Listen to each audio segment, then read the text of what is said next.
So আমরা Gurguripal enter Gurguri নয়, Gopegarh.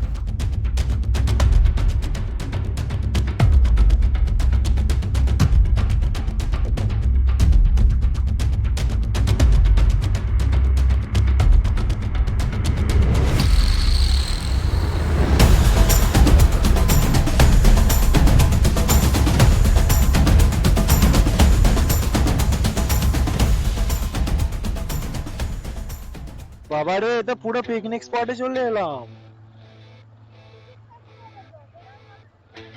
Hello guys, দেখো না দেখো না দেখো না দেখো না দেখো না দেখো না, মাথা খারাপ হয়ে যাবে। আমরা তো ভিডিও দেখে এসেছিলাম ফাঁকা, কিন্তু এই হচ্ছে অবস্থা।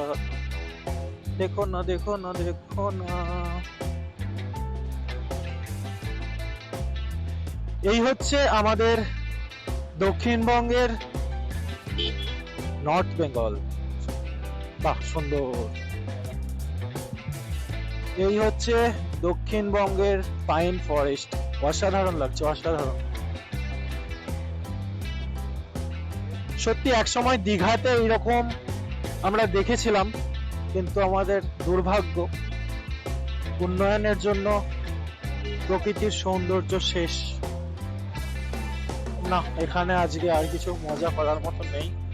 আমরা ভুল সময়ে সঠিক জায়গায় চলে এসেছি, সুতরাং আর কিছু কমেন্ট করতে চায় না। তো ব্যাড।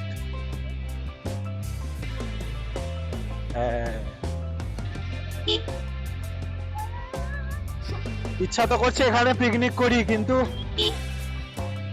এই কাউকে চাঁদা দিলে পিকনিকে নেবে কি দেখ।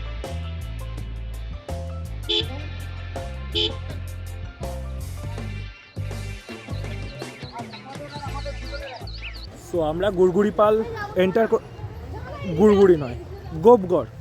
গোপগড় ইকো পার্ক এন্টার করে নিয়েছি। আর এই হচ্ছে আজকের অ্যাম্বিয়েন্স। মানে 25শে ডিসেম্বর থেকে জানুয়ারি পুরোটাই এরকম হাইপ থাকবে। আর এই জায়গাটা আমরা যেরকম দেখে এসেছিলাম একদম জনশূন্য, মানে যে ভিডিও করছিল সে একাই ছিল। বাট আজকের হাইপটা ঠিক এই রকম। তোমরা ঢোকার সময় এন্ট্রি ভিডিওটা দেখেছো। আমরা আমাদের লিভোকে এখানে পার্ক করে দিয়েছি আর সামনে হেঁটে ঘুরবো। এটা একটা ইকো পার্ক, অনেক সুন্দর। আর সব থেকে সুন্দর তো আমাদের ছিল জার্নিটা জঙ্গলের ভেতর দিয়ে। তোমরা দেখেইছো আমরা গুড়গুড়িপাল ঘুরে এসেছি এবং এই জায়গাটায় ঢুকলাম।